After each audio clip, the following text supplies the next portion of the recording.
Tainara Faria, bom, parabéns! Bom parabéns. dia, meu amor, Mauro, querido. Bom dia a todos que nos acompanham aí no nosso Café da Fórum. Eu tô feliz de te ouvir, de te ver, porque você é um grande parceiro dessa jornada desde o início, né? E a gente quer celebrar junto com quem vibra junto com a gente. Então, tô aqui, vereadora reeleita mais votada e agora deputada estadual eleita para 2023.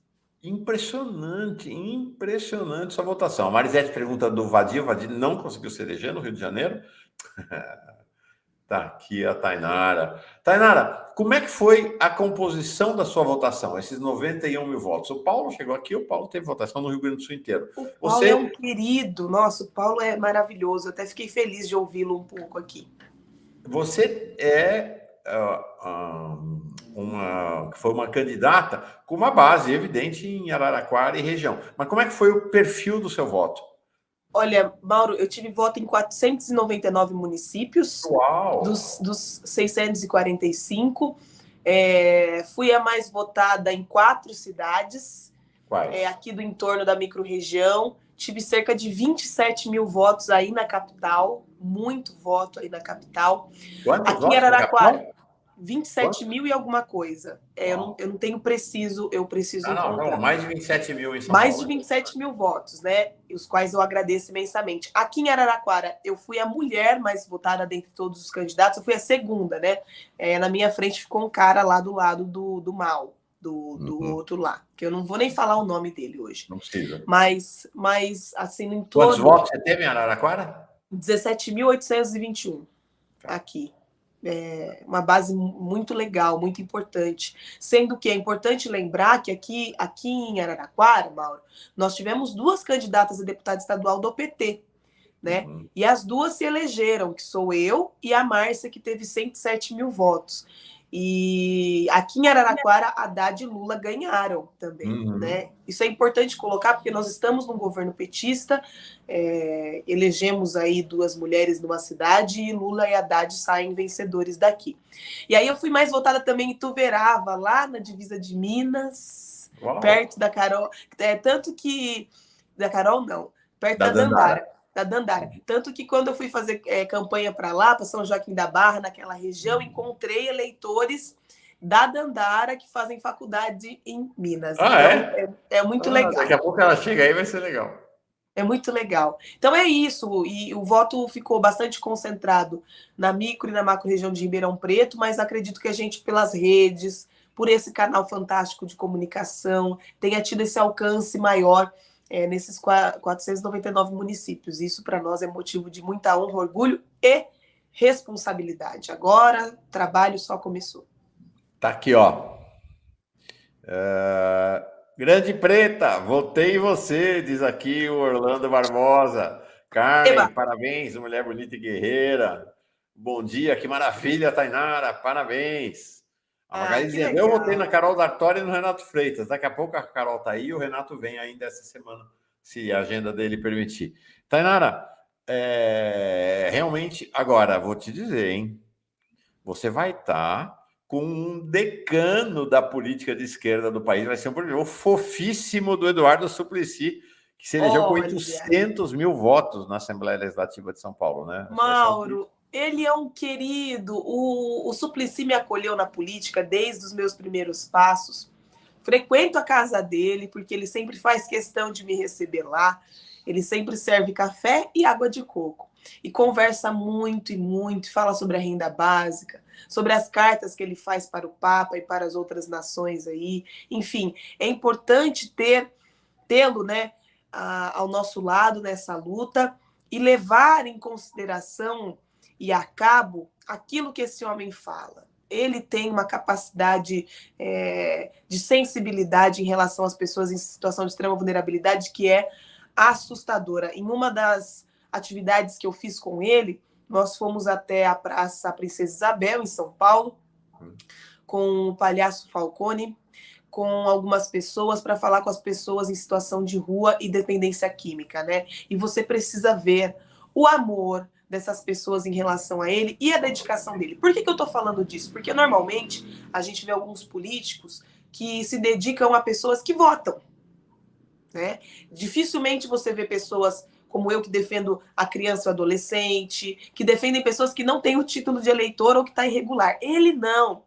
Ele é da sensibilidade, de um amor às pessoas, independente do voto, que é fantástico. Então, mais do que merecido esse resultado, ajudou e muito a nossa bancada a crescer do tanto que cresceu, 18 deputados estaduais para o Foi PT. de 10, praticamente dobrou a bancada do PT. Praticamente dobrou. De 10 para 18, impressionante. Que legal. E a gente fazia a projeção de mais ou menos 15, né? 14, 15, que ele faria 500 mil de votos, e ele veio aí com 800 mil votos e nos agraciou não só com a eleição dele, mas para fazer coro com o Boulos, com 1 milhão de votos para deputado federal, que ele também foi o deputado estadual mais votado do estado e, né, de esquerda. Isso para nós é um motivo de alegria e um suspiro diante dos resultados da eleição desse ano.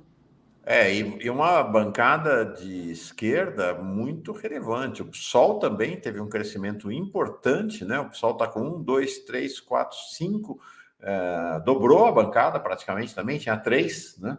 Sendo que 2 são coletivas, né? Então, exatamente, uma capacidade de alcance gigantesca. A nossa querida Carol, que sempre participa aqui, Carol Iara, assim... Carol Iara, bancada feminista, é verdade. Sim, sim, assim, olha, Mauro, foi motivo de grande alegria celebrar essas vitórias desses encontros que você promoveu neste espaço de jornalismo sério, ver essas candidaturas tendo êxito, é motivo de alegria e de saber que a gente não vai estar sozinho, né? Sim. Porque é muito importante entender que dentro do parlamento, como você colocou, e eu agradeço o carinho, que realmente é algo do que eu me orgulho, que é a capacidade de articulação, de diálogo com outros partidos, com várias frentes, mas é necessário que você tenha uma base, que uma andorinha só não faz verão. Então, dialogar, não só com os 18 do PT, com os 5 do PSOL, a querida Alessi Brandão, que volta... Isso, eu ia falar, o PCdoB perdeu uma cadeira, né? Mas tem uma deputada, Alessi, uma referência. A Alessi, né? Uma querida madrinha minha, viu, na política também, ela veio numa ocasião, até contar para vocês, eu adoro uma fofoquinha, viu, gente? Mas fofoquinha do bem. E ela veio, ela recebeu um título de cidadã araraquarense de um vereador que conquistou uma emenda dela, e na solenidade deste vereador, ela se declarou minha madrinha na política, dizendo que me ajudaria. Então, assim, Alessi, Suplicy, eu vou estar muito feliz da vida fazendo política ao lado dessas pessoas fantásticas.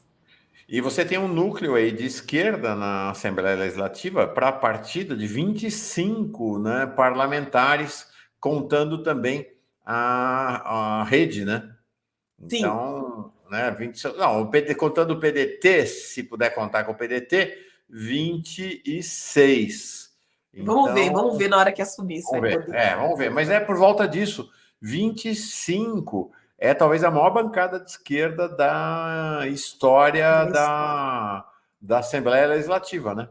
O que a gente tem que considerar, Mauro, é a capacidade de diálogo, de articulação dessas pessoas com a base, né? Então, a esquerda se mostra fortalecida, dialogando na base. O Alexandre Pucci é um amigo meu, muito querido, jornalista também, e ele faz uma avaliação seguinte, né? Ele fala, eu não sou um grande cientista político, mas você teve 5 vezes mais de votos do que você tem nas suas redes sociais, o que mostra a sua capacidade de dialogar com as pessoas na base, nas ruas, convencer. E não acho que tenha sido diferente com as outras candidaturas de esquerda, né? A gente mostra que o que a gente sabe fazer é articular e organizar a base, porque a maioria dessas candidaturas não teve recursos suficientes e necessários para disputa, como outros tiveram, muitos que inclusive acabaram não se elegendo, mas a gente consegue dialogar com a realidade das pessoas. Isso fez toda a diferença nessa eleição, isso fará toda a diferença agora, Mauro, no segundo turno. Ou a gente dialoga com a realidade das pessoas, com os anseios, com as necessidades. Eu ando pelas ruas, elas falam, estou cansado de briga, eu quero saber de proposta.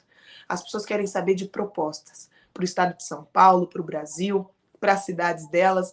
Então, acredito que esse seja nosso grande trunfo da esquerda, é a capacidade de dialogar com a base, que nós somos, né? Nós somos a base. Eu falo, vocês saíram da base. Eu falo, não saí, eu sou a base. A gente parou de se organizar, mas nós somos a base. A gente não vou te perguntar disso, acho que é bem importante. Ó, a Carol D'Artora acaba de me escrever, desculpa você e as meninas, a comunidade, mas passei a noite com febre, dor de garganta, tô com muita tosse, não consigo entrar, acabou de acordar, realmente não está condição, Ela disse, faz 3 semanas que não vemos o sol em Curitiba, metade da cidade está doente, assim que ela melhorar, a Carol vem, a Dandara daqui a pouquinho deve entrar também.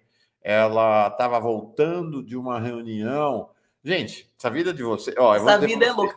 Mas olha, para Carol, primeiro, pronto restabelecimento, mas não só o tempo fechado em Curitiba, mas a pancada que é a campanha, Mauro. O corpo da gente sente, o meu corpo sentiu várias coisas. Olha minha voz que não tem mais também, de tanto conversar com as pessoas. Eu tomava água, viu?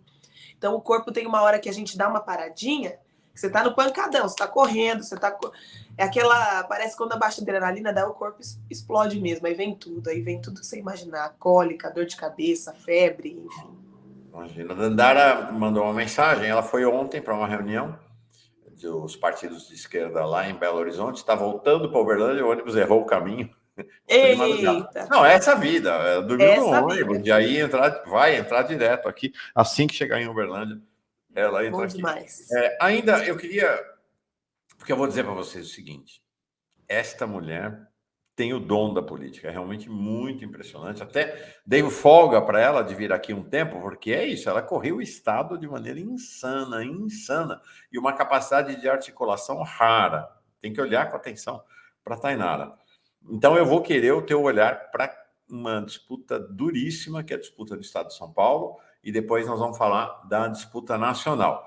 Você falou uma questão antes de entrar nisso, uma última questão em relação a você, especificamente. Você falou, eu sou da base. Acho que era interessante você contar para as pessoas, você é de uma família negra de classe média em Araraquara, qual é? Classe média não, Mauro. Conta como é que você foi parar aí, como é que você foi parar na Quem me Assembleia dera. Legislativa? De onde você veio? Eu sou araraquarense mesmo, nasci aqui. Minha família é pobre mesmo. Da parte da minha mãe, que são pessoas pretas maravilhosas, ninguém tinha ensino superior até eu concluir a faculdade pelo ProUni, né? E isso é importante colocar. Eu fui a primeira a fazer faculdade, ensino superior, e por uma política afirmativa do Partido dos Trabalhadores, que é o ProUni. Da parte do meu pai, que são pessoas não negras, tinha outras figuras, mas eles não são muito próximos a mim. O cuidado sempre fica na parte aqui da mãe e tudo mais. E meu pai, mesmo tendo uma família com condições melhores, meu pai é pedreiro. Meu pai não é rico também, então eu sou de família pobre aqui em Araraquara.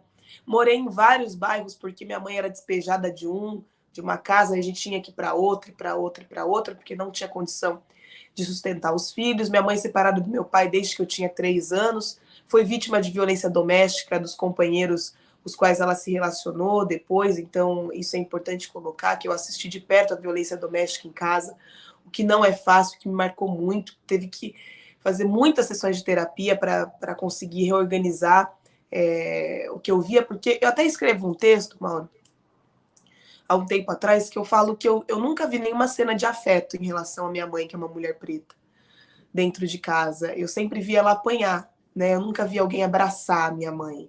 Eu nunca vi afeto em relação a nós, mulheres pretas. Então, eu coloco hoje a violência doméstica, precisei cuidar muito para conseguir olhar para ela de maneira a organizar para lutar contra que ela acontecesse, né? Para que ela não acontecesse. Então, sou da periferia de Araraquara, morei em vários bairros porque minha mãe era despejada, assisti ela apanhar. Nós passamos muita fome durante muito tempo, então eu fui beneficiária do Bolsa Família, o Bolsa Família, que é essa política de distribuição de renda, questão de fortalecimento econômico importantíssimo, né? E, como eu disse, fiz faculdade pelo ProUni, e minha mãe parou de sofrer violência doméstica quando ela ganhou uma casa do Minha Casa Minha Vida no governo Dilma. Então, ela não precisava mais ficar com homem nenhum para sustentar os filhos, para dar teto para os filhos. Eu sou petista, meu Deus do céu. Eu sou muito petista, eu quero trabalhar e dedicar minha vida a fazer com que outras meninas como eu, com que outras pessoas tenham políticas afirmativas para proteger seus direitos. Seja o direito à educação, seja o direito ao alimento, ou seja o direito de ser livre e não ver a mãe apanhar e de não sofrer violência doméstica. Esse seu depoimento é excepcional, muita gente emocionada. Vai me fazer chorar aqui. Mas é o seguinte, tem uma questão importante, sabe, Tainara? Porque às vezes eu escuto gente dizendo assim, tanto faz, tudo igual. O governo é tudo igual, tanto faz. O governo é só ir tocando. Não, não é. Não é. O governo pode fazer diferença. O que a Tainara está dizendo aqui, que a política de educação mudou a vida dela, a política de habitação mudou a vida da mãe dela, e a política de distribuição de renda, do Renda Família, tirou da fome. Então... É isso. Né? Mauro, quando eu tive a compreensão do que essas políticas fizeram com a minha vida, eu não tinha outro lugar para estar senão na política e senão na esquerda, pelo Partido dos Trabalhadores. A gente ter consciência de raça, de classe, de gênero é fundamental, porque senão a pessoa fica achando que é mérito dela ter conseguido uma casa. Minha mãe, ela sempre trabalhou. Por que ela nunca conseguiu uma casa? É porque não tinha uma política. Minha mãe paga, Mauro, R$67 a parcela da casa. R$67, uma casa que é dela. Uma casa de esquina, uma casa boa. Gente, R$67. Só no governo petista isso. Agora, no Minha Casa Verde e Amarela, desse crápula que tá aí, você precisa comprovar renda, você precisa ter o nome limpo, tem que ter no mínimo R$1.800 de salário, de renda, enfim. No governo Lula e Dilma não precisava disso. Por isso que minha mãe conseguiu. Porque ela tem nome sujo, porque ela não tinha renda para comprovar, e ela paga menos de R$70 a casinha. Então, não é tudo igual. Não é tudo igual, de jeito, maneira nenhuma. Você poder fazer uma faculdade de Direito, cuja eu teria que pagar R$60 mil no curso todo, se eu tivesse que pagar, de graça, pelo ProUni, não é qualquer governo. Não é qualquer governo. E é você ter a dignidade, não de ganhar uma cesta básica com uma latinha de milho, com uma latinha de sardinha e goiabada, mas de ter um cartão e você chegar no mercado e escolher o que você vai comer, que é o que o Bolsa Família fazia, que não é um auxílio emergencial, era uma política permanente, que inclusive, para você ganhar, você tem que levar seu filho para a escola, o seu filho tem que ir no médico, senão o benefício é cortado. É maravilhoso. Não é qualquer governo que faz isso, gente. Tem que parar de falar que os governos são todos iguais, porque não são.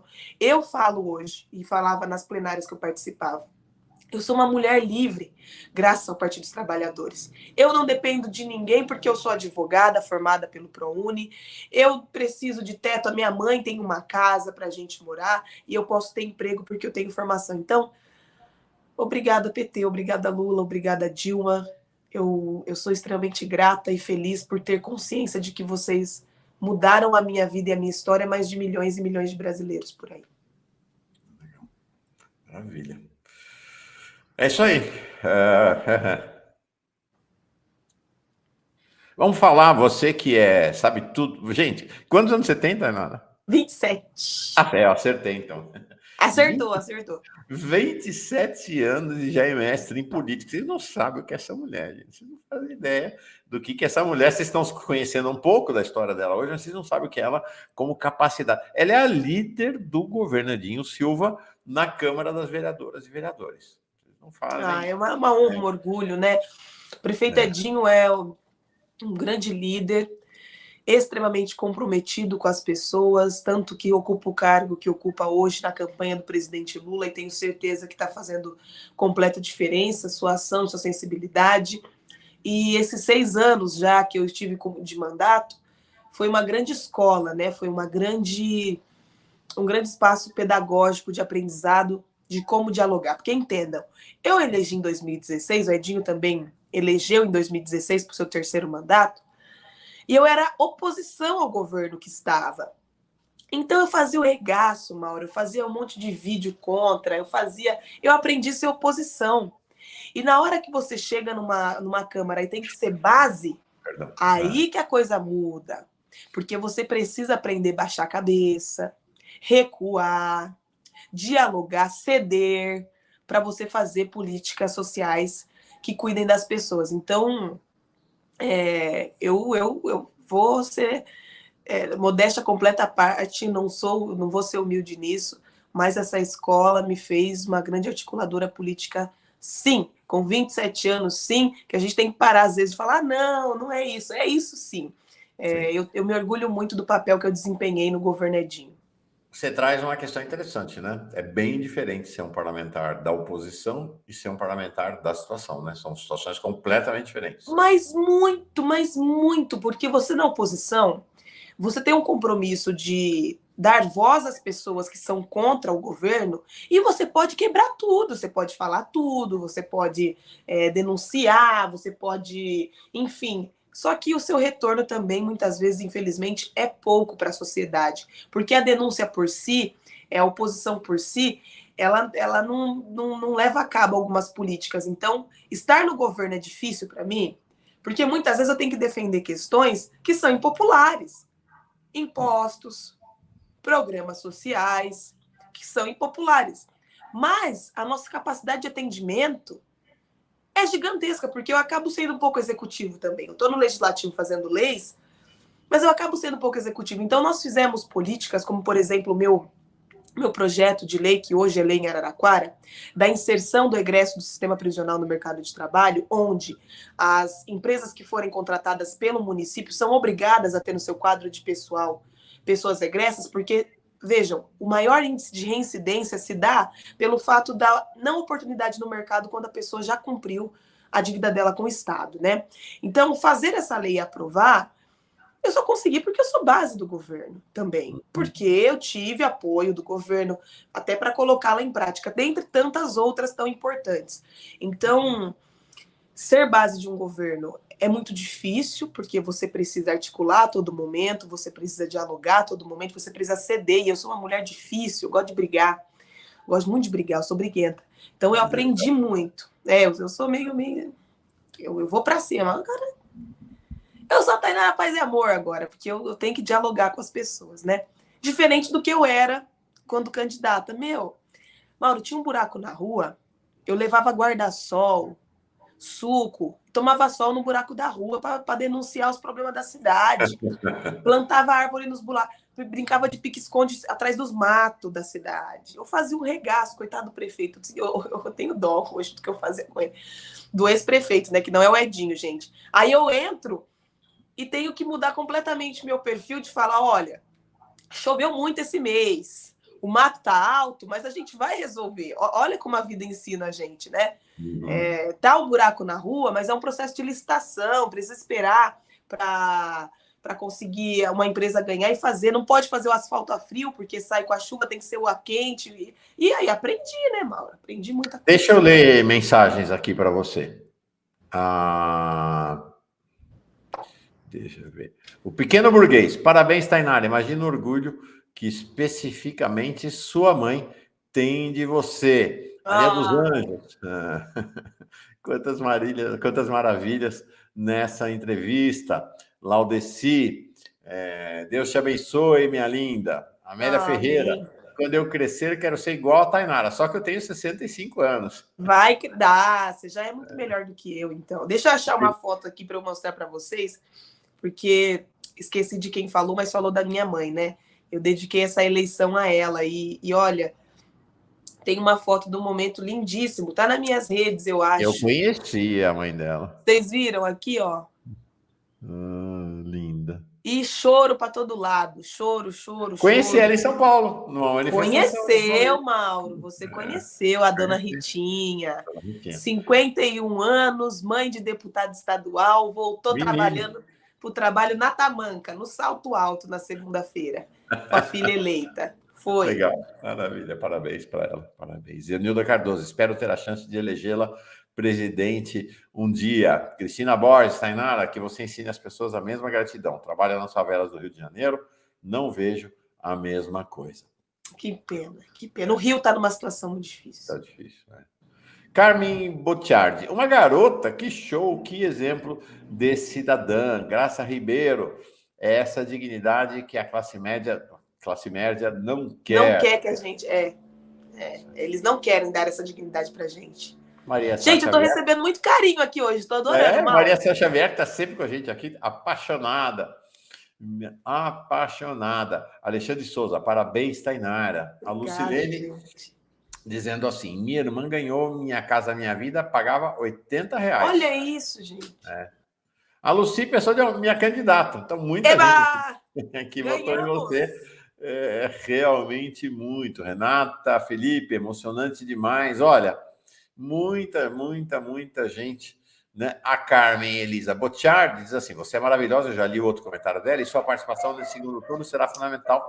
É disso que nós vamos falar agora. O Tanel Campos manda um superchat. Que lindo, Tainara. Pena que os bolsominions não se propõem a ver, pois são preconceituosos e, ao perceberem que a origem é de esquerda, é isso aí. É isso mesmo. Então, só para encerrar, eu quero dizer para vocês isso. Agora não tem mais, mas quando eu comecei a entrevistar a Tainara, no fundo assim da imagem, tinha uma bicicleta. Ela é uma ciclista, que nem eu. Aqui a gente Que eu mudei a casa. Eu morava numa kitnet, aí ficava dentro da minha casa a bicicleta. Agora está lá fora. Então, a gente de vez em quando troca figurinha de madrugada. Pedalei ontem, Mauro. 32 pedalou quilômetros ontem. Pedalei. Legal. E aí eu fiz uma sugestão para ela, que é porque ela vai ter que morar, eu digo na ponte aérea, mas não é na ponte rodoviária, né? São Paulo, Araraquara, aqui na Assembleia Legislativa. Eu falei, vê se acha um apartamentozinho na kitnet perto de Ibirapuera, e aí vai toda manhã pedalar, correr ali para Ibirapuera, que é uma maravilha. A Jorcemara Cardoso, que é comentarista nossa, aqui fala lá da Alemanha, né? Semana que vem vai estar aqui com a gente de novo. Ela que é linguista, fantástica, também uma mulher negra. Parabéns, Tainara, me vi na sua história. Que emocionante te ouvir e ver o quanto você nos representa. Pois bem. Minha querida, obrigada. Pois bem. Vamos lá. Segundo turno em São Paulo. A gente não esperava, imaginava-se que o Haddad ia para o segundo turno em primeiro lugar. Não foi. Temos um adversário muito forte, que não é o Tarcísio, inclusive, né? É o Kassab, como articulador do Tarcísio, né? O principal mentor da candidatura e responsável pela articulação da campanha do Tarcísio. Enfim, ontem o Daniel Cara esteve aqui, achou que faltou mais Alckmin na campanha, faltou rua na campanha, que o próprio Haddad, né, vários eventos da campanha no interior acabaram sendo cancelados, enfim, queria uma análise sua do que foi o primeiro turno da campanha do Haddad, em primeiro lugar. Tá certo, Mauro. Eu vou contar uma fofoca para vocês, que como eu disse, eu gosto dessas fofoquinhas. Edinho me ligou no domingo, porque ele teve que ir para lá com o Lula, e depois da eleição, antes dele me falar parabéns, ele me falou que eu teria que coordenar a campanha do segundo turno do Lula e do Haddad aqui em Araraquara, em toda a região. Não sabia. Parabéns, você vai ser a coordenadora? Parabéns e a responsabilidade, meu bem. Eu saio daqui direto para a reunião lá no Comitê da Democracia para articular essas questões. Por que eu estou contando isso para vocês? Antes de falar parabéns, a candidata dele, e o que mais importava a ele naquele momento era dizer sobre o segundo turno. Gente, vamos focar no segundo turno. Mas deixa eu fazer a avaliação primeiro que o Mauro colocou. Eu faço coro com a questão da falta de agendas de rua, da falta do protagonismo do interior e da falta da inserção do Alckmin e do Márcio França na campanha, porque não é blocão, todo mundo andar junto. Cada um vai para um lado, a capacidade de alcance aumenta. Isso na minha percepção, tá? Eu leiga aqui, eu estou dizendo aqui, uma advogada. Tá bom, leiga. Apenas 14 anos de campanha, 8 eleições que eu participei, 3 que eu disputei. Veja, ao invés de vir um blocão com uma comitiva gigantesca em uma cidade, a gente conseguiria 5 agendas diferentes, estado afora. O próprio Haddad, a Lúcia França, o Márcio França, o Alckmin, que é super importante, e o Lula. 6, então, porque tem o Juliano Medeiros, que era o suplente. E o Juliano, o suplente, que fazia também campanha com eles e andava com eles. E aí, o mundo digital, essa nova configuração social, deu um cavalinho de pau para a gente nas pesquisas, né?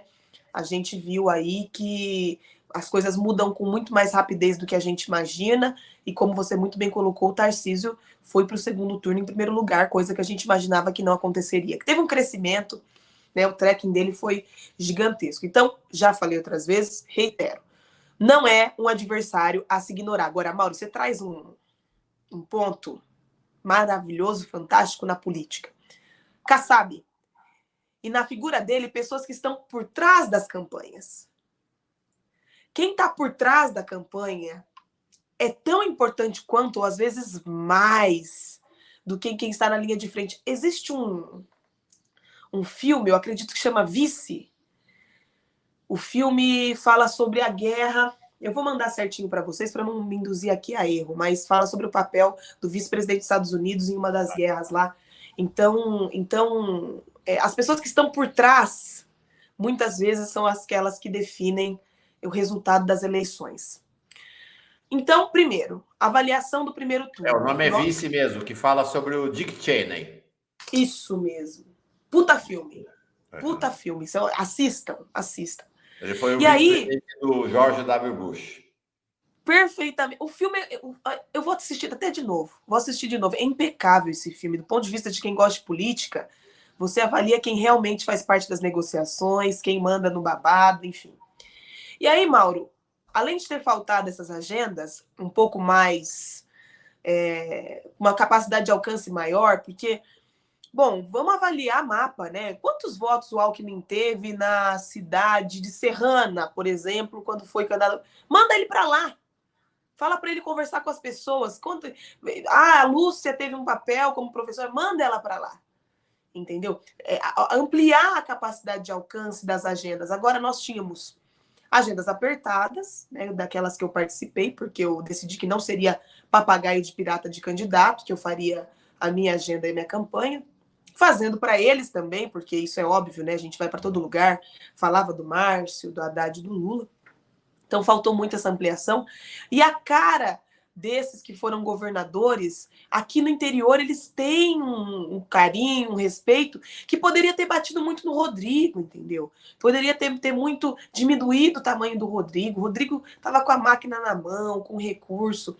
Então, a minha avaliação é que ou a gente corrige a rota em relação ao interior do Estado e a capacidade de alcance dessas figuras políticas, inclusive do próprio Márcio França, por mais do resultado das eleições, tem um capital político ali para o litoral, para essa região, ou a gente vai ter uma surpresa muito desagradável. Só que é necessário que essas pessoas escutem pessoas como eu. Quantas pessoas negras você vê na coordenação dessas campanhas?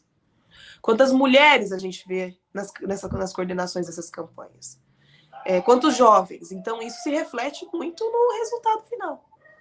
Isso se reflete. Então, minha avaliação do primeiro turno é essa. E agora eu tenho perspectivas para o segundo, que eu vou ter um papel aí que eu estou muito afim de desempenhar. Quero exatamente, vou te perguntar agora sobre o segundo turno. O Tanel dizendo, sugestão, um corte do depoimento da Tainara para que possamos divulgar. Não, já anotei aqui, vai ter recorte, sim, sem dúvida, dessa entrevista fantástica com a Tainara. A Severina Isabel chega como nova membro, fundamental, cada novo membro, nova membro que chega aqui, chave para nós, para a sustentação do projeto da Pós TV Fórum. Eloneida, ela tem ótimas ideias. O Fernando Bolfin, só verdades. Margarete, bem pontuado, Tainara. Valeu, então, mulherada. Valeu, mulherada. Agradecendo a mulherada aí por me apoiar. Você, então, é a coordenadora da campanha do Haddad e do Lula em Araraquara e região, é isso? O Edinho me passou essa missão, até pelo desempenho eleitoral que nós tivemos, como eu disse, 3 das cidades da região, que eu fui a mais votada entre todos os candidatos. Não entre os de esquerda, não das mulheres, enfim. Isso tem muita representatividade. Então, eu posso desempenhar um papel de retornar essas cidades onde a gente já está constituindo uma base política, né? E dialogar com essas pessoas no sentido de mostrar a importância de a gente ampliar com as pessoas que não foram votar, naquelas que votaram nulo, naquelas que votaram branco, pedir para que elas venham para o lado do cuidado com as pessoas da força. É isso que nós precisamos. Diga, Mauro. Qual, então, o cenário do segundo turno? O que você imagina? Qual é a sua receita para virar o jogo e ganhar essa eleição? Vamos lá, receitinha da Tainara. Primeiro, propostas. Sair do campo do ataque, do quem fez, do quem não fez, do quem deixou de fazer. E isso quem está dizendo é o povo que me encontra nas ruas. Que, tô cansado. Os que querem votar falam nem Lula nem Bolsonaro. Olha isso. Desde quando Lula e Bolsonaro estão no mesmo patamar, gente? Então, a grande receita, primeiro, é atacar no campo das propostas. Tanto para Lula quanto para Haddad. A receita para os dois é a mesma, até porque o Lula precisa do estado de São Paulo e do interior para vencer essas eleições, e o Haddad do interior, sobretudo, para a gente virar o jogo, né? Então, apresentar propostas factíveis e que dialoguem com a realidade das pessoas. Eu tinha uma fala nas minhas plenárias, Mauro, onde eu dizia o seguinte: as pessoas estão passando fome, estão passando necessidade, e não são as pessoas desempregadas, são as pessoas que têm emprego, que recebem um salário mínimo desvalorizado e chega no final do mês, tem que escolher se vai comer, se vai pagar o aluguel, se vai pagar água e luz, a internet ou se vai pagar os boletos. Essa é a realidade então, também do interior de São Paulo? Também, e isso dialoga diretamente com as pessoas. Porque eu não estava falando só com desempregados, eu estava falando com gente que está trabalhando o mês inteiro e chega no final do mês, não tem condição de comprar uma carne e fazer um churrasco. Aí você dialoga com a realidade. Outra coisa que eu dizia era, vocês podem perceber que as cidades se enchiam de saveiros. Aqui no interior é muito assim, né? A juventude compra uma saveiro, coloca um som turbinado e vai e sai pelas ruas com música alta. O jovem hoje, além ele fazer 18 anos e não conseguir tirar carta, quem tira a carta não consegue mais comprar um carrinho. Seja ele usado, seja ele novo. Se ele tem uma condição um pouquinho melhor, ele compra moto e vai trabalhar de aplicativo, sem direito nenhum, sendo entregador de aplicativo. Então, isso dialoga com a realidade. Porque nós estamos falando só com os desempregados, que são milhões. Nós estamos falando com quem está empregado e está passando perrengue. Com quem trabalha muito e está passando perrengue. Então, dialogar com a realidade das pessoas com propostas factíveis e reais é fundamental nesse processo. A gente não pode ignorar. E aí, como eu disse para vocês, não tem como falar de negros, não tem como falar de mulheres, não tem como falar de LGBTs se essas pessoas não estão junto pensando na campanha. É necessário, e aí eu não quero protagonismo, quero puxar para lá ou para cá, mas as pessoas esperam ouvir isso, porque a gente fica nesse movimento de furar bolha, que é extremamente importante, mas a gente tem que ver o tempo que a gente tem de furar bolha. A gente vai furar uma bolha que lá dentro é de direita, é conservadora e não dialoga com a nossa realidade? Pode até furar, mas e aí? Vai ter voto? Ou essas pessoas vão preferir votar no Rodrigo? Ou essas pessoas vão preferir votar no Tarcísio? Agora, né, no segundo turno. Então, é necessário fazer uma avaliação da onde é o campo fértil para a gente crescer. Quem não foi votar, quem anulou, quem votou em branco. Convencer as pessoas de que o nosso projeto de sociedade é o melhor possível. E volto a dizer, e aí encerro, não é Lula versus Bolsonaro, gente. Não é os vermelhos versus os verdes amarelos. É uma sociedade onde as pessoas passem fome, onde as pessoas tenham condição de comprar comida. É uma sociedade onde as pessoas tenham educação, ou que as pessoas não tenham investimentos na educação. Uma sociedade onde as pessoas tenham emprego ou não tenham. Não é Lula versus Bolsonaro. A gente está disputando uma sociedade brasileira diferente. E não é Tarcísio versus Haddad. É um estado de São Paulo mais rico do país, com 1/3 do PIB, onde ele realmente fornece oportunidade para as pessoas, ou que ele ignore as pessoas e elas fiquem morando na rua. Onde ele fortaleça as instituições, ou onde ele deixa as pessoas... Então, é isso que nós estamos em disputa. Chega desse fla-flu inútil, que não está levando a gente a lugar nenhum. Somos apaixonados pelo Lula, sim, amo o Lula demais, mas enquanto as pessoas não compreenderem que é a vida delas que está em jogo e não o Lula ou o Bolsonaro, aí a gente corre muito risco de não sair do lugar que nós estamos. Nossa, primeira vez que eu ouço falar isso. Impressionante. É verdade, eu penso isso, eu falo isso. O Daniel Miage diz assim, o Haddad cancelou eventos por falta de segurança. Essa ideia aí do medo, gente, olha, eu vou falar para vocês, eu tenho muito medo do medo, tenho muito medo de sentir medo. E eu falo, Mauro, sempre, para quem viu a mãe apanhar, nada mais abala a gente na vida. Nada assim, mas nada me abala. Essa questão de colocar medo nas pessoas, de sair na rua, de se posicionar.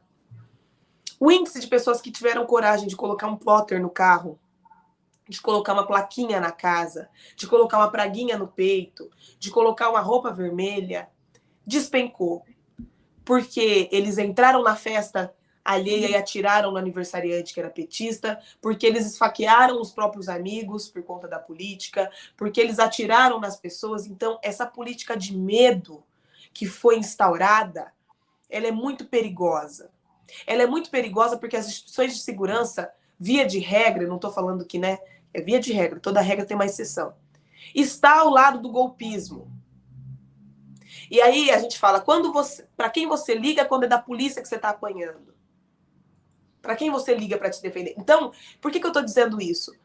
Nós de esquerda estamos amedrontados pelas nossas vidas. A minha casa aqui, se eu aperto um botão, ó, é infravermelho para todo lado, alarme, câmera, porque temem pela minha vida. Porque para criar um Mauro Lopes, para criar uma Tainara, uma Carol D'Artora, uma Dandara, vão anos e anos e anos. E a nossa vida é preciosa demais para perder no acaso para os bolsonaristas. Então, foi instaurada uma política de medo para as pessoas não saírem nas ruas, para as pessoas não dialogarem. E essa política de medo ela é perigosíssima falar que cancelou a agenda por conta de segurança. Isso é muito temeroso, porque nós precisamos despertar nas pessoas a coragem para que elas possam defender seus próprios destinos, seus próprios sonhos. Porque, volto a dizer, a gente não está defendendo o Lula ou o Bolsonaro, a gente está defendendo se os nossos familiares vão ter uma perspectiva de faculdade, se vão ter o que comer, se vão ter onde morar. Nós estamos definindo e discutindo nossos próprios futuros. Então, eu não gosto dessa fala. Eu não gosto e eu a repudio. O medo é arma de dominação perversa. Sim, Maria, sim. Eu repudio falas no sentido de cancelar atividades por segurança. Isso, para mim, é um meio de perder a eleição. É só isso. Ainda sobre São Paulo, antes de falar da eleição nacional, a Lucinda Gregório diz aqui, Tainara, inclua os evangélicos e conte a sua história, fiquei emocionada. Tainara e eu temos ainda também essa identidade, né? Ambos temos origem no catolicismo, né? No cristianismo, catolicismo engajado. Ontem, dia de São Francisco de Assis, né, Mauro? Hoje eu vou na missa. A irmã vai colocar Nossa Senhora no altar em homenagem à minha eleição. E eu vou fazer a primeira leitura. Hoje eu faço a vai fazer? Leitura. Vou fazer. Que legal. Sim. Qual é a igreja aí? Aqui é Nossa Senhora das Mercês, que eu vou hoje. Lá no São Rafael, uma igreja de periferia aqui de Araraquara. Ainda sobre a eleição de São Paulo. Qual é o peso? Houve uma frustração. Paulo Pimenta... Achei interessante, sabe, a vinda do Paulo Pimenta aqui, porque ele, como você, é bem realista, sabe? Eu já falei, eu não entro no coro do contente. Eu não entro, né? E acho que tanto o Paulo Pimenta quanto você, não sou da lacração, não sou agitador de torcida. Acho que a gente tem que olhar a verdade. E achei que o Paulo Pimenta foi muito legal, você também. Ele não aquela coisa. Não, foi ótimo o primeiro turno, a gente ganhou com 6 milhões de votos de diferença. Não, que é isso? Dizer que não foi bom. Gente, olha a cara da Gleisi e do Lula no domingo à noite, né? O que o Paulo falou. A gente passou o domingo e a segunda-feira lambendo as feridas. Né? Foi a expressão que o Paulo Pimenta usou aqui. Então, o cenário realmente complicado. O cenário não foi bom. Apesar dos 6 milhões de frente, o espírito não foi um espírito positivo. O Paulo Pimenta deixou claro que tem que reverter esse espírito. Você fala cenário me lembra Senado. Olha a fotografia do nosso Senado. É isso. O Daniel Miage dizendo, não foi opinião, foi nota oficial da campanha da Haddad. Não, é isso mesmo. Eu sei, Daniel. Não, eu sei que foi isso, que foi nota oficial, que não é opinião, não, querido. Não é para você que eu falei isso, não. Foi exatamente para a nota que a gente viu. Fique tranquilo. Nossa turma. Então, uma coisa assim, hoje eu falei aqui na abertura, sabe, Tainara, aqui, inclusive, interessante que o Paulo Pimenta não assistiu, mas ele foi no mesmo sentido. Esta semana, especialmente, a segunda foi a segunda de lamber as feridas, ontem foi o dia de colocar as articulações na rua, hoje a mesma coisa, vai ter um grupo grande de governadores e senadores, além da Simone Tebet com Lula e Alckmin, Gleisi e Janja em São Paulo. Amanhã a mesma coisa e o Lula avisou. Sexta é o último dia, sexta eu vou embora, pé na estrada. Então, esta é a semana das articulações. E ontem não foi um bom dia para nós, desse ponto de vista. Né? Rodrigo Garcia. O que a gente teve? A gente teve um Bolsonaro fechando o Sudeste. Aí o pessoal diz assim, mas você acha que o Cláudio Castro, que o Zema, que o Rodrigo Garcia vão por... Eles são líderes políticos que vão conquistar voto? Não. Mas não é disso que se trata. A Tainara sabe o que eu falo. O que se trata são as máquinas estaduais que eles vão votar para mexer no segundo turno. Essa é a questão fundamental. E, de fato, eu passei aqui na segunda, achei bem importante a entrevista, a declaração do Lula e da Gleisi, sabe? 13 minutos. Achei que foi bem importante ser colocado. O Lula falou que queria o Rodrigo Garcia. O Lula falou que ia procurar o Zema e o Cláudio Castro para, no mínimo, obter a neutralidade. E o fato é que ontem os três aderiram de maneira entusiasmada ao Bolsonaro e, no caso do Rodrigo aqui, ao Tarcísio de Freitas. E, do nosso lado, o Lula... né, a gente conseguiu um apoio, vamos combinar, meia bomba do Ciro, né? Um apoio super meia bomba do Ciro, né? Teve o PDT, teve o Cidadania. Então, minha pergunta para você é, primeiro, qual é o peso das máquinas nesse segundo turno? Então, máquina desses governos estaduais do Sudeste, que é onde está acontecendo a disputa. Segundo, qual é o peso específico do Rodrigo Garcia? Aí estou falando tanto da eleição para presidente quanto para a eleição governador. Para governador. Mauro, antes de responder essas duas perguntas importantíssimas, eu quero falar sobre o ontem nós vimos, né? Não foi ontem, né? Esses caras tomaram o lado deles há muito tempo, né? Eles já tomaram essa decisão. Veja, a gente vem dizendo que o PSDB derreteu, implodiu, sumiu. Por quê? Você vê um governo Dória, primeiro o Bolsonaro, depois um contra o outro, e vacina para cá e para lá, uma guerra gigantesca, para agora o Rodrigo, sem mais nem menos, de forma muito rápida, essas coisas não acontecem do dia para a noite, apoiar com entusiasmo a candidatura do Tarcísio e do Bolsonaro. Isso vai completamente contra os últimos meses de governo, o qual ele fez parte da discussão de que a gente precisava dar vacina para as pessoas, que a gente precisava cuidar das pessoas, e você vê ele com um sorriso no rosto, declarando apoio a esse governo com uma política de morte. Agora, tendo dito isso, que é importante a gente frisar que nada disso acontece de uma hora para... Olha aí, olha o sorriso no rosto, gente. Por favor, que imagem. Vejam se é esse o retrato que vocês querem governando esse país, esse estado de São Paulo no próximo período. Porque se não for, vai agora para a rua, para a rede, conversar com as pessoas. Vamos lá. Peso da máquina. Eu rodava o interior e começava um barulhinho assim no carro. Por quê? Era pedaço de asfalto. Mas não era asfalto ruim, não. Era asfalto bom e novo que o Rodrigo tinha mandado para tudo quanto é cidade. E os prefeitos felizes. Porque os prefeitos querem ser reeleitos, porque os prefeitos querem fazer reeleição e sucessão. Nos últimos meses, o que se soltou de dinheiro, de trator, de asfalto, de recurso, não está escrito. Porque o nosso estado de São Paulo tem muito dinheiro. Então, o Rodrigo teve muito apoio no interior do estado de São Paulo. Muito apoio. E as pessoas gostam dele. As pessoas não tinham vergonha, como, por exemplo, alguns petistas têm de colocar que é PT, ou alguns bolsonaros têm de colocar Bolsonaro. Então, o Rodrigo ainda tem esse encantamento por parte das pessoas na política, porque também não ficou muito em evidência, enfim. Então, todo lugar que você vai no interior, era carro plotado, era placa. O Rodrigo tem essa entrada. Então, ele vai poder cobrar a fatura. Ele vai poder cobrar a fatura do apoio desses prefeitos, desses vereadores, estado afora, sobretudo no interior, para que apoie Tarcísio e Bolsonaro. Essa máquina não pode ser ignorada, gente. Não pode. E Lula ela vai operar. Em querer o apoio dele, então. Oi, Mauro, perdão. Lula estava certo em querer o apoio dele no segundo. Certíssimo, corretíssimo. Só que isso não se dialoga do dia para a noite, como eu disse para vocês. Isso deveria ter sido costurado já lá atrás. Né? Uma entrada, uma abertura, uma possibilidade. Porque as pessoas querem poder, elas querem estar no governo, elas querem perspectiva de vitória. E aí, você vai chegando para o interior, você vai mexendo com cargo de confiança, com gente que, se não tiver aquele cargo, não tem o que comer, que depende da política pela sobrevivência, não pela organização social, que é o que nós fazemos. E aí, essas pessoas vão para o vale tudo.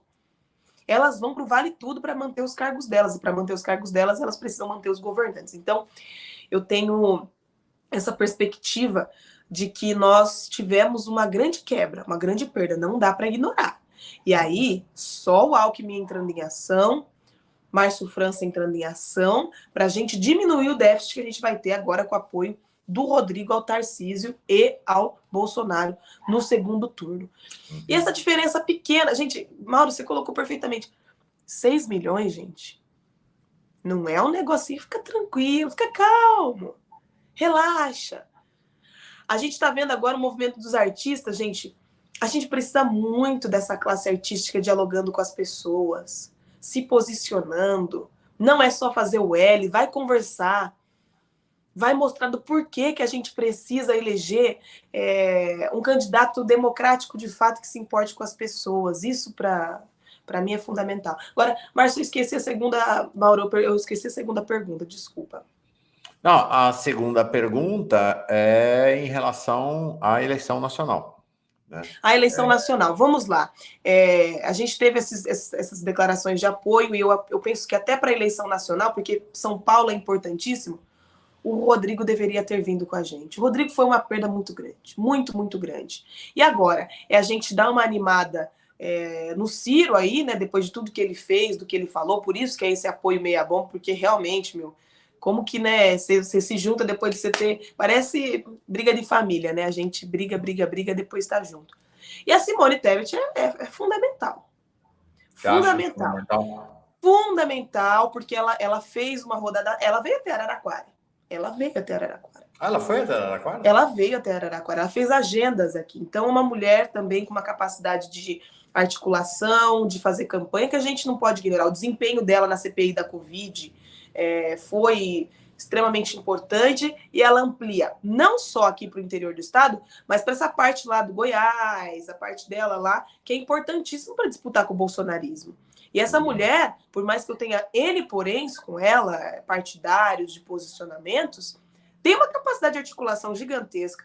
Fazia uma fala firme falando com mães, assim, fantástica a fala dela, o desempenho delas no debate, apesar deles tentarem escantear um pouco e ficar aquela briga entre Lula e Bolsonaro e Ciro, mas a Simone, ela se sobressaiu nos debates. Então, eu acredito que ela, para dialogar com as mulheres que o Bolsonaro xinga, menospreza, é arrogante em todas as oportunidades, é fundamental. Ela amplia para a gente, para dialogar com as mulheres, isso é fundamental. E também com essa andança que ela fez pelo interior do estado, ela consegue também capitalizar um pouco para nós. Então, já que nós já tivemos a perda do Rodrigo, essa quebra aí com várias lideranças, que a gente valorize quem veio com a gente, dê capacidade de rodar e ampliar. Falo de novo, tem que soltar a mãozinha um do outro, cada um ir para um lado fazer campanha.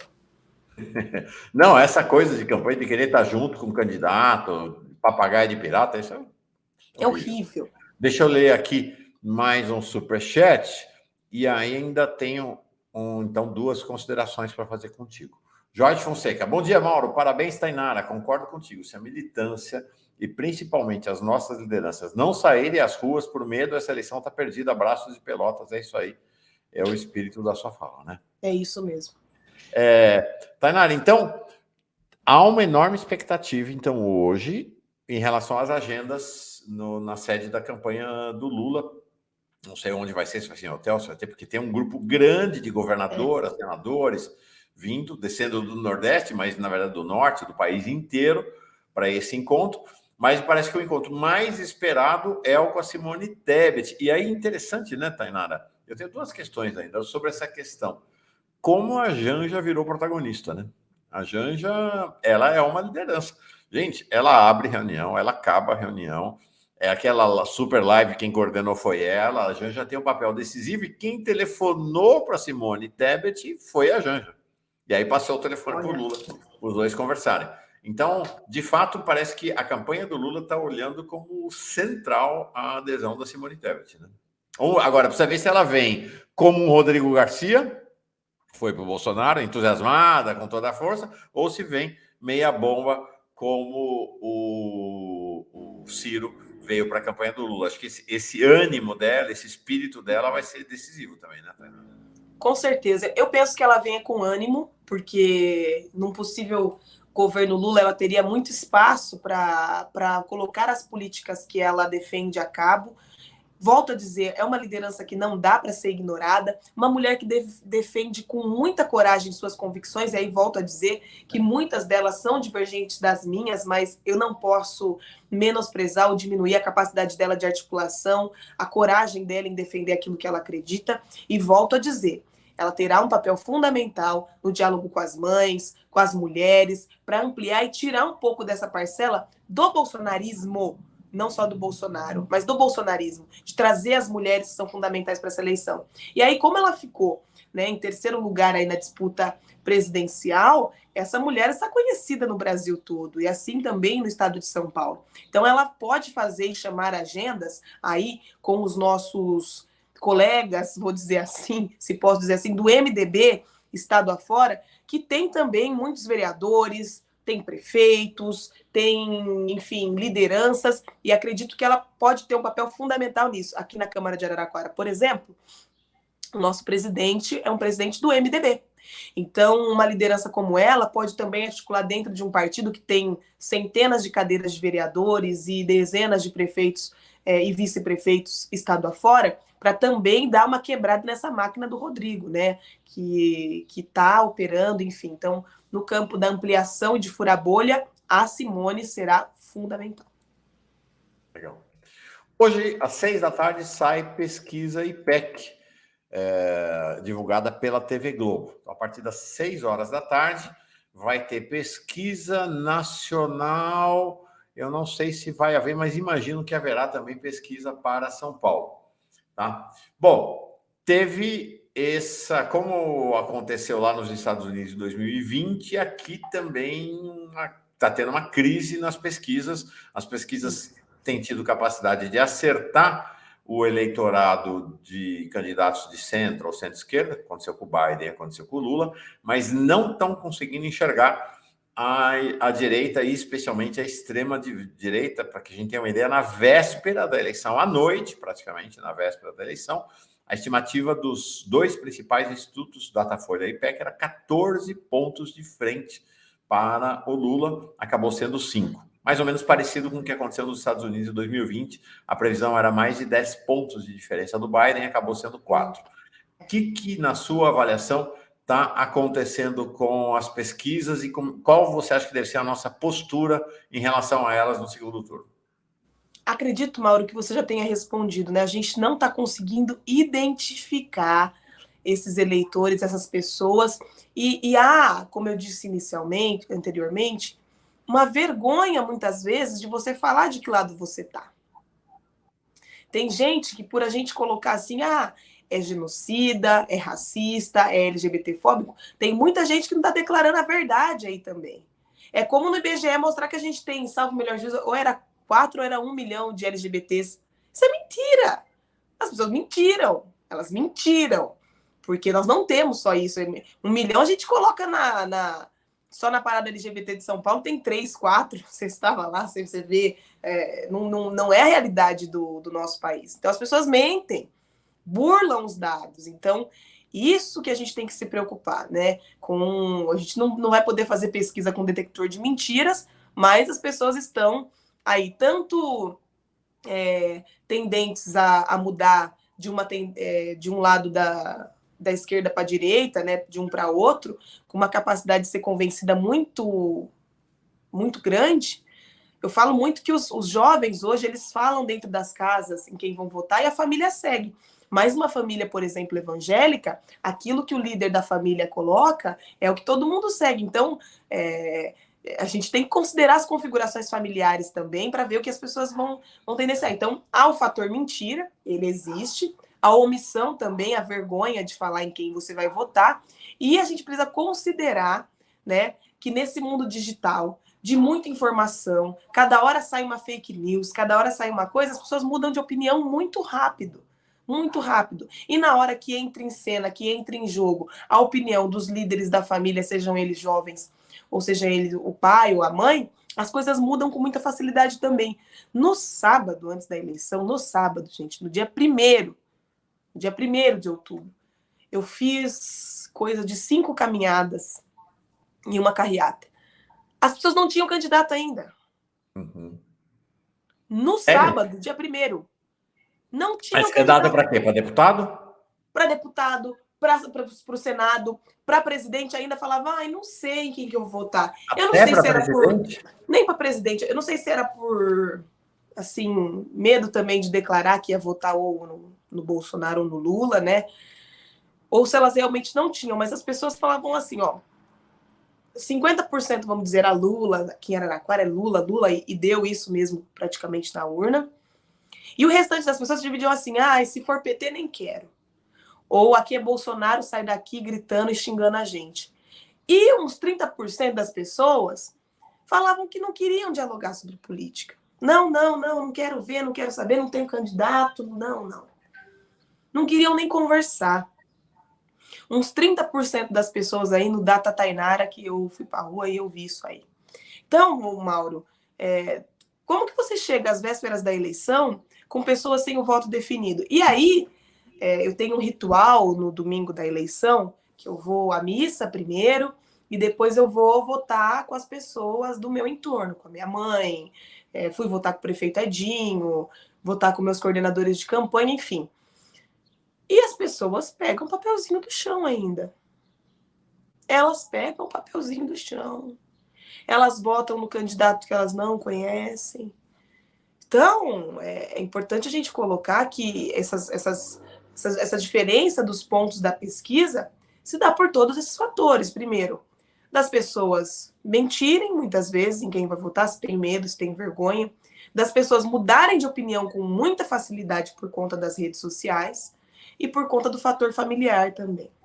Para encerrar, acho que você tem uma dica muito importante que você está trazendo agora. E aí quero agradecer a Val Meneghés, mandou aqui 2 mensagens de apoio, que é o seguinte: o grau de consolidação do voto talvez seja bem inferior àquilo que as pesquisas registram. É isso. Isto quer dizer o seguinte: tem que disputar até o último minuto.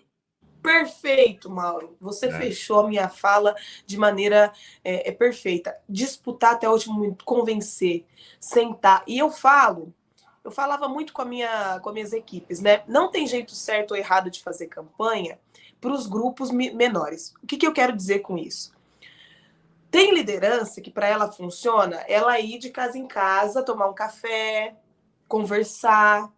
Tem outra liderança que para ela funciona sentar no sofá e mandar mensagem de WhatsApp, fazer ligação.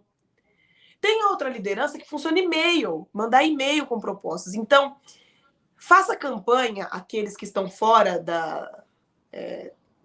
do aparelho, das equipes contratadas, da maneira que você acha que tem que fazer.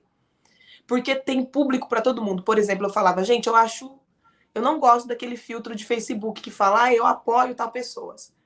Mas um monte de gente me pediu para fazer, eu fiz.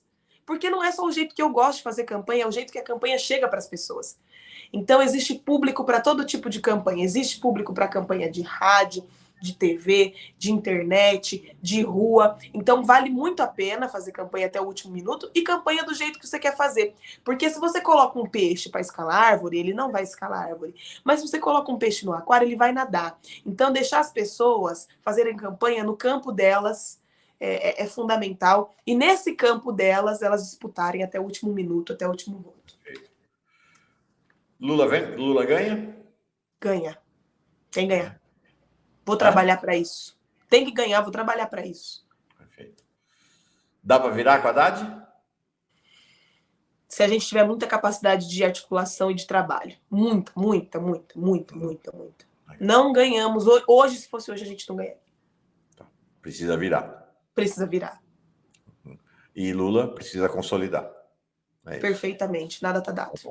Olha que interessante aqui. Para encerrar, o Demerval da Hora dizendo, aqui em Lisboa tinha gente que não sabia em quem ia votar ao entrar para votar lá no consulado ou na embaixada. E veja que era só Lula e Bolsonaro, porque lá no exterior era só para presidente. Então, essa coisa que você está dizendo da disputa do voto até o último minuto, chave. Gente, tivemos aqui uma aula. Hoje teve aula de graduação e pós-graduação em campanha eleitoral com Paulo Pimenta e Tainara Faria. Fantástico. Eba! Maravilha. Tá bom. Bom, quero notícias aí da evolução da campanha, Tainara, já que você vai coordenar a campanha na região de Haddad e Lula, de como é que está sendo a evolução da campanha dos dois aí nessas próximas semanas. É isso aí, faltam 25 dias. Tem estrada pela frente. Pode me chamar que eu trago um raio-x para vocês. Se você tiver agenda, volta para contar um pouco do cenário aí para a gente poder ir. Porque eu acho que é isso mesmo, né? Vamos compor. Tem pesquisa, mas tem esse seu olhar de quem está na linha de frente também. Perfeito. Valeu. Fechado, Mauro. Combinado. Me chama que eu venho. Parabéns, deputado estadual de 91.388 votos em São Paulo. Eba! Obrigada, Mauro. Um beijo. Para você, um beijo para todo mundo que está aí nos acompanhando e vamos trabalhar bastante aqui em São Paulo para eleger Haddad e no Brasil para eleger Lula, gente. É questão de vida ou morte realmente agora. Beijo, cuidem-se, até logo.